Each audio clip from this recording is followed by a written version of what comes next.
Clap along if you feel like a room without a roof. Clap along if you feel like happiness is the truth. Clap along if you know what happened. Bonjour à toutes et à tous, bienvenue dans Évadez-vous près de chez vous, et si l'on partait ensemble en excursion. Dans cette émission, je vous prends par la main et nous découvrons ensemble un nouveau lieu chaque jour. Merci à notre partenaire de Wallonie-Belgique Tourisme. Aujourd'hui, je vous propose de découvrir Eupen.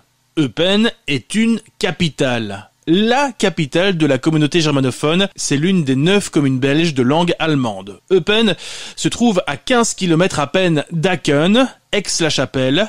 Eupen était allemande il n'y a pas si longtemps, il y a un peu plus de 100 ans, avant la Première Guerre mondiale, avant que les frontières ne soient redéfinies. Eupen est composée d'une ville haute et d'une ville basse proche de la Vesdre. Elle est le siège du gouvernement et du parlement de la communauté germanophone. Elle est dingue de carnaval, son prince carnaval et son célèbre lundi des roses, le Rosenmontag. Changer d'air. Se déconnecter pour se reconnecter. Se vider la tête. Se nourrir l'esprit. S'égarer pour mieux se retrouver. Découvrir. Se découvrir. Se sentir libre. Destination Wallonie. Tout pour s'évader. Faites le plein d'idées sur visitewallonia.be. Avant de vous présenter ma première invitée, je vous dresse la carte d'identité d'Eupen. 19 500 habitants, on les appelle les Eupenois, les Eupenoises, une superficie de 103 km², et Eupen est située en province de Liège. Et dans cette émission, j'ai le plaisir d'accueillir Catherine Jadin. Bonjour. Bonjour. Catherine Jadin, non seulement vous êtes députée fédérale, mais vous êtes aussi échevine du tourisme à Eupen, et c'est pour cette raison-ci qu'on vous appelle ce matin. Première question, Catherine, pour quelles raisons doit-on passer par Eupen cet été? Les raisons, elles sont multiples, ne serait-ce que par rapport à tous les alentours verdoyants, les bois, les nombreuses pistes cyclables que vous trouverez à Eupen et dans les alentours, autour des barrages, autour de la maison Ternay, donc à proximité des Fagnes. Il y a également énormément de choses à faire à Eupen cet été d'un point de vue culturel, avec notre musée d'art contemporain, notre musée historique sur l'histoire d'Eupen, mais également énormément de possibilités de flâner dans les rues, de vieilles rues titrantes, avec des vieilles maisons titrantes datant du 19e siècle, parfois même du 18e. Énormément de choses à découvrir et aussi à se détendre avec nos restaurants, nos commerces, qui prennent un peu l'espace du centre-ville cet été pour accueillir les touristes en toute sécurité. Vous me tendez la perche, alors on y va. Vous parlez de restaurants, de gastronomie donc. Qu'est-ce qu'on peut manger par exemple à Eupen? Est-ce qu'il y a quelque chose de particulier ou d'intéressant? Alors si vous vous attendez à des spécialités culinaires plutôt allemandes, je dois vous décevoir. Par contre, si vous espérez avoir une bonne cuisine française ou de la cuisine italienne, je peux vous dire que là, nos restaurants, nos restaurateurs, nos cafetiers sont là pour vous faire saliver de bons petits plats et aussi également pour vous faire savourer de nombreux petits cocktails et aussi des bières spéciales qui font aussi les plaisirs des Eupenois mais aussi des touristes. Ça veut dire que quand on vient à Eupen cet été, vous conseillez de prendre un vélo avec vous, de prendre des baskets ou des bonnes chaussures de marche pour faire une petite promenade? Alors non seulement vous pouvez faire des magnifiques balades à pied aux alentours d'Eupen à partir, je le disais, de la maison Ternay ou encore du barrage d'Eupen, mais il y a également de nombreuses pistes cyclables et de nombreux tours que nous proposons via notre infotouristes aux touristes soit de passage à Eupen ou même ceux qui souhaiteraient peut-être passer quelques jours chez nous. Tout cela est possible et également la détente le soir en profitant d'un bon verre et également d'une bonne spécialité culinaire au centre-ville. Alors, Catherine Jadin, présentez-nous un peu Eupen et les Eupenois. Tout d'abord, je vous fais écouter une petite chanson, je vous fais un petit quiz musical, vous me dites si vous reconnaissez ou pas.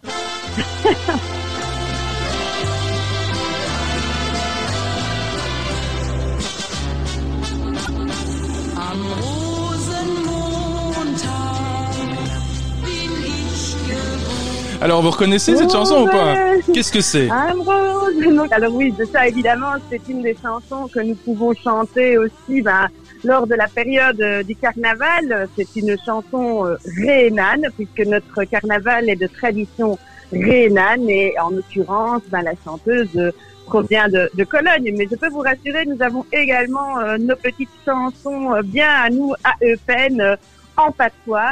Et évidemment, ça fait toujours plaisir. Mais bon, voilà, cette année, raison sanitaire oblige, nous ne savons pas encore comment nous allons peut-être pouvoir organiser ça ou pas.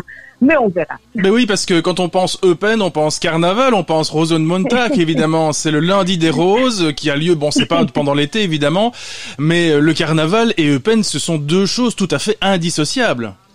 C'est ce qu'on appelle chez nous, en tous les cas, la 5e saison, et ça porte d'ailleurs bien son nom puisque c'est ces 5 jours, cette semaine du carnaval, qui est traditionnellement lieu 6 semaines avant Pâques. C'est un peu un espace hors du temps pour les Eupenois, les Eupenoises qui peuvent à ce moment-là se déguiser pour le jeudi des femmes ou encore participer pour les plus petits au cortège et évidemment le grand cortège du Rosenmontag qui a toujours été une attraction touristique particulière dans notre région, c'est vrai. Alors Catherine Jadin, on parle du carnaval, c'est-à-dire un moment de réjouissance. Alors on casse une image d'Épinal, il paraît que les Eupenois sont froids. Est-ce que c'est vrai?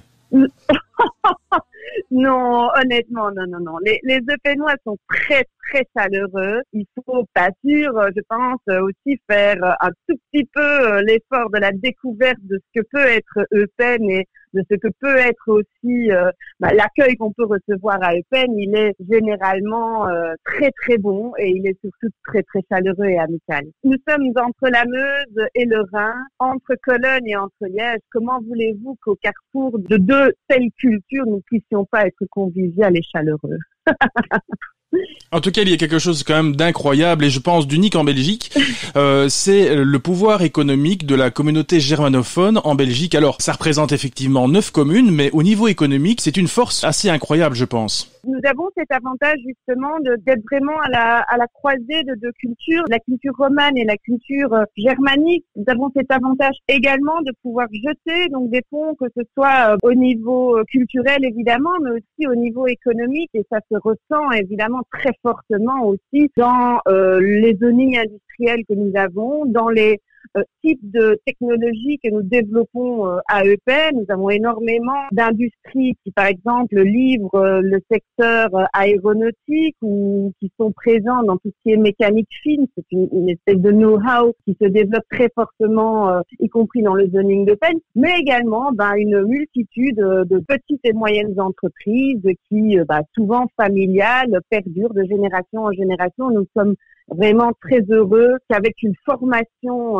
très très très développée au niveau de la formation en alternance, nous puissions pérenniser évidemment cette dynamique. Ouais. Et puis c'est une particularité aussi à Eupen, c'est une commune qui possède un parlement, un gouvernement, qui possède aussi une télévision. C'est pas mal tout ça. Oui, alors Eupen se veut aussi être la capitale, le chef-lieu de la communauté germanophone, rassemble, vous le dites très justement, une série d'institutions également en son sein. Parle évidemment de tout ce qui est l'administration de la communauté. On peut aussi citer le Parlement qui se situe dans l'ancien sanatorium bien perché près de la Eupen d'ailleurs, notre club de foot qui joue toujours en première division et nous en sommes très heureux avec les Pandas d'Eupen. Nous avons une série d'institutions provinciales aussi, des antennes de la région wallonne qui sont présentes à Eupen. Donc en effet, une multitude de services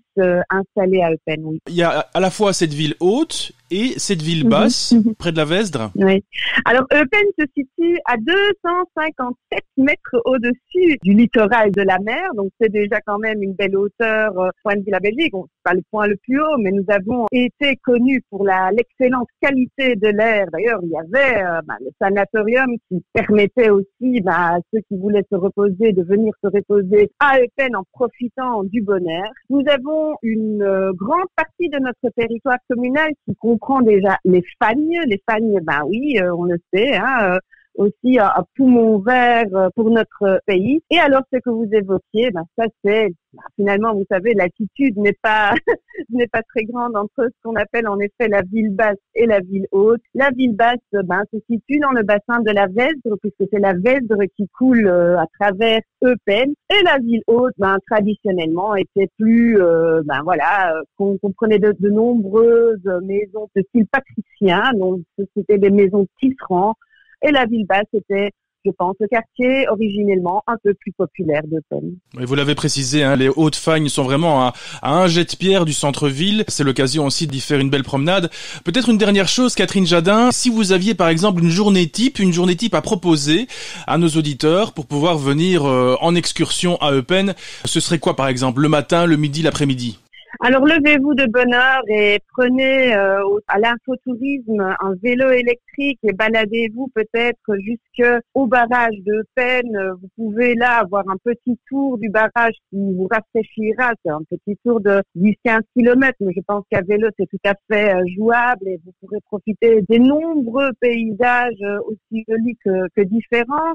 Je vous conseillerais ensuite d'aller prendre un bon casse-croûte à la maison Ternels ou au barrage de Eupen. Ils seront toujours très heureux de vous accueillir là-bas. Et alors, l'après-midi, je vous conseillerais de le passer dans le centre-ville où nous avons, je disais, un musée d'art contemporain très intéressant avec des nouvelles expositions régulières. Nous avons aussi l'histoire de notre ville qui est reprise dans notre tout nouveau musée au niveau communal et si l'envie vous en est de prendre un bon repas à Eupen ou de prendre un bon verre, faites-le.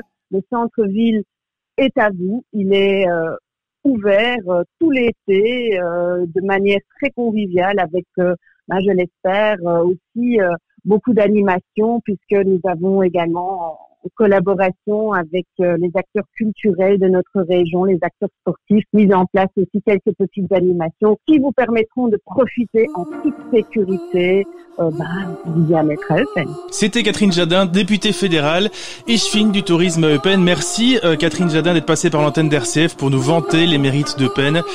On fait une petite pause, on prend un petit peu d'air.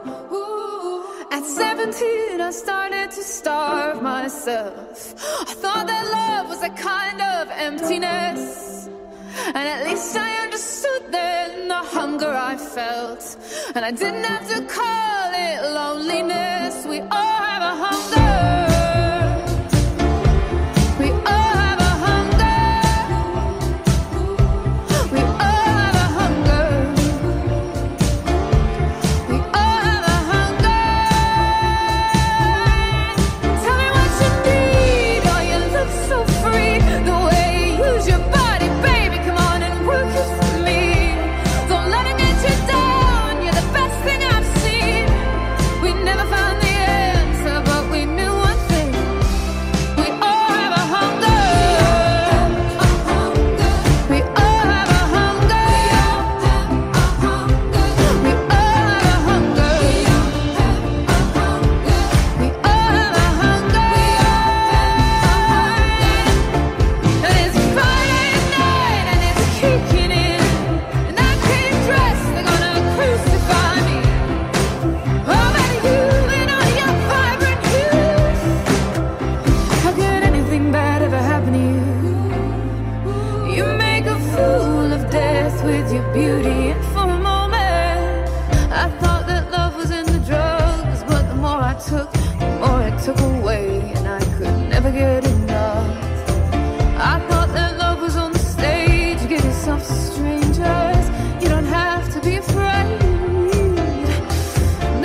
parle d'Eupen aujourd'hui dans l'émission Évadez-vous près de chez vous.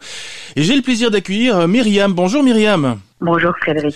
Myriam Eleb, médiatrice à l'ICOB, historienne de l'art. L'ICOB, c'est le musée d'art contemporain d'Eupen. Myriam, que peut-on voir à l'ICOB cet été? À l'ICOB, surtout cet été, on peut voir plusieurs petites expositions des artistes nationaux, internationales, mais entre d'autres aussi régionales, donc de la communauté germanophone. Oui, parce qu'il faut le préciser, en fait, à Eupen, c'est une ville, mais il y a un parlement, il y a un gouvernement, il y a un club de foot, et il y a aussi un musée d'art contemporain. Ça veut dire que Eupen a son propre musée, et c'est intéressant aussi de le visiter. Oui, Frédéric, comme vous dites, Eupen a tout, aussi un musée d'art contemporain, mais aussi le seul musée d'art contemporain dans la communauté germanophone. Et les visiteurs, ils peuvent découvrir tout. Ils peuvent découvrir l'art, mais on a aussi quelques suppléments comme des petits théâtres, des petits concerts musicaux. On a presque tout à l'ICOB. Ça veut dire qu'on peut se présenter et faire une visite du musée. Il y a un site internet à visiter? Toutes les petites expositions jusqu'à fin de l'année sont à découvrir sur notre site. Notre site internet est aussi en 3 langues, donc aussi en français. De temps en temps, peut-être téléphoner pour demander combien de visiteurs il y a à cause de la situation pour le moment. Mais sinon, on est ouvert de mardi jusqu'au dimanche. Alors Myriam, est-ce qu'il y a dans votre musée, dans l'ICOB, une pièce ou un tableau que vous préférez en particulier et que vous pourriez nous expliquer? Oui, il y a pas qu'une, il y a plusieurs. Je vais vous expliquer une. C'est un très très grand tableau de Yves Terstrassen, c'est un artiste belge. Parce que dans l'exposition qu'on peut voir jusqu'au mois de novembre, on voit beaucoup de pièces de notre propre collection. Donc l'ICOB a aussi une collection. Et cette œuvre, c'est une très grande avec plein de couleurs. Et quand on est devant, on peut imaginer qu'on est dans un autre monde. Ça donne envie de réfléchir au futur. Quand on vient à l'ICOB, est-ce qu'on voit des œuvres différentes parce qu'elles sont germanophones? Est-ce qu'on tend plus vers l'art allemand, par exemple, ou bien pas du tout? Est-ce que ce sont des œuvres d'art comme on peut en voir partout en Belgique? Non, il n'y a pas vraiment de différence. Peut-être qu'il y a une petite différence qui concerne les titres des œuvres, parce qu'il y a des œuvres qui sont vraiment seulement en allemand, ou seulement en français, ou seulement en irlandais. Mais sinon, il n'y a pas de différence parce que l'art, tout le monde le comprend. C'est aussi ça l'importance de l'ICOB. On joue quand même un rôle de médiateur culturel entre les différentes régions belges, mais aussi entre les différents pays qui nous entourent. Donc les Pays-Bas, l'Allemagne et si on veut aussi le Luxembourg. Que faut-il conseiller à nos auditeurs, Myriam? S'ils viennent à Eupen, il faut passer par l'ICOB? Oui, surtout qu'il faut passer par l'ICOB. Peut-être qu'il faut commencer par l'ICOB et après boire une bonne bière à la terrasse en ville, parce que l'ICOB se trouve un peu hors dehors de la ville, mais on y est dans 5 minutes. Oui, c'est juste un tout petit peu décentré, c'est vrai, mais c'est vrai que le centre-ville est juste à côté également. Myriam, alors vous connaissez bien la région également. De manière plus générale, est-ce qu'il faut conseiller à nos auditeurs de passer par Eupen cet été? Est-ce qu'il y a des choses à faire, des choses à voir, notamment lorsque l'on vient à Eupen? Je peux le conseiller toutes les années, en été, en hiver et aussi l'année prochaine et dans quelques années plus tard aussi. Eupen, on est aussi près de la nature, donc on peut aussi voir la nature et on peut aussi voir la ville. Donc on peut comparer les deux, faire une belle promenade, aller en ville boire un verre et aussi voir un musée, surtout l'ICOB. C'était Myriam Elebe. Merci Myriam d'être passée par l'antenne d'RCF pour nous parler de l'ICOB et pour nous parler d'Eupen. On poursuit notre découverte d'Eupen dans un instant. On se retrouve juste après ceci.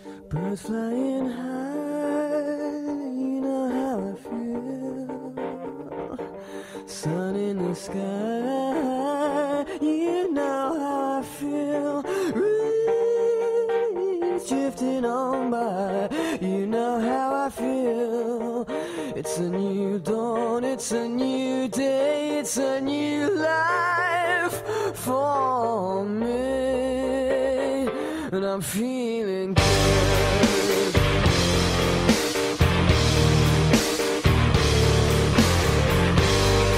In the sea, you know how I feel.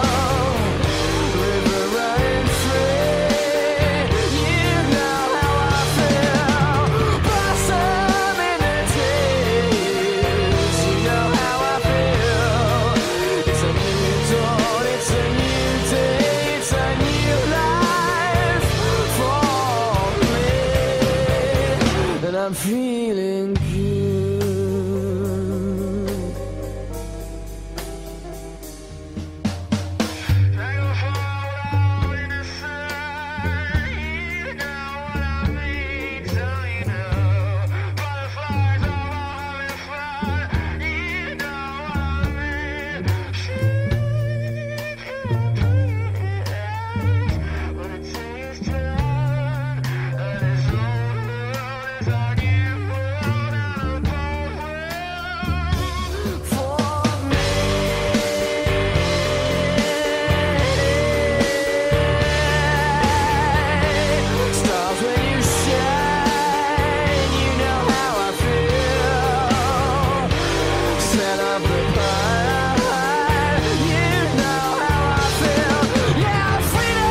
Si vous passez par Eupen, forcément vous la verrez, l'église Saint-Nicolas a une particularité, elle possède 2 tours. À l'époque, au XIIIe siècle, Saint-Nicolas était en fait une chapelle. Elle a été remplacée par une église gothique au XVe siècle, avant d'être reconstruite et agrandie vers 1720. Armelle Delmel et Florine Ancion, nos 2 reportrices stagiaires, vous proposent de la visiter. Reportage. Je suis Joseph Weber. Je suis guide pour la ville d'Eupen. Alors là, la tour dont la maçonnerie est toujours là, même la meurtrière, elle est derrière le pilier ici. Mais alors cette tour-ci, les pierres de taille qui sont donc nettement plus régulières que les autres, mais avec des pointes assez drôles. La façade de l'église a été complètement remaniée en 1898. C'est l'architecte aixois Lambert von Vizen qui a refait la façade et qui a eu la demande d'en faire une façade en style baroque. Lui, il a surtout surélevé les clochers. Il en a fait des clochers à bulbe qu'on voit très souvent en Bavière. Ici, vous avez la bulbe, la lanterne, et vous avez au-dessus de la lanterne encore une fois une bulbe, et encore une fois une lanterne, et puis la flèche.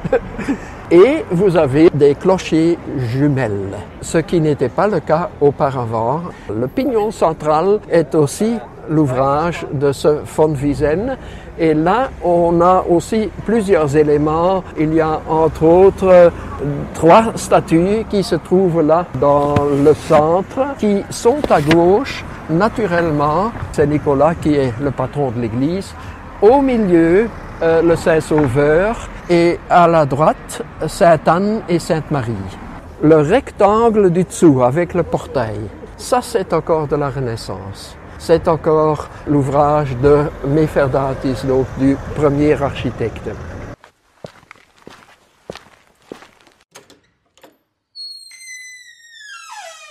Nous sommes maintenant dans l'église en style Renaissance, qui a remplacé l'église en style gothique. Et il doit y avoir encore des restes de la tour médiévale même ici, dans la base. L'église donne tout de suite un aspect spacieux. Les colonnes sont aussi loin les unes des autres qu'on a la vue immédiate sur l'entièreté du maître-autel. Tout ce qui est construction du bâtiment est donc de Meferdatis en style Renaissance. Ce qui est le plus beau dans cette église est naturellement le décor du chœur qui, lui, a été fait par Johann Joseph Couven, que j'ai déjà cité. On voit très bien ce portail intérieur, donc, qui est aussi là, à l'entrée principale. Donc, c'est quelqu'un qui a donné les 2 portails à l'église en 1729. On sait donc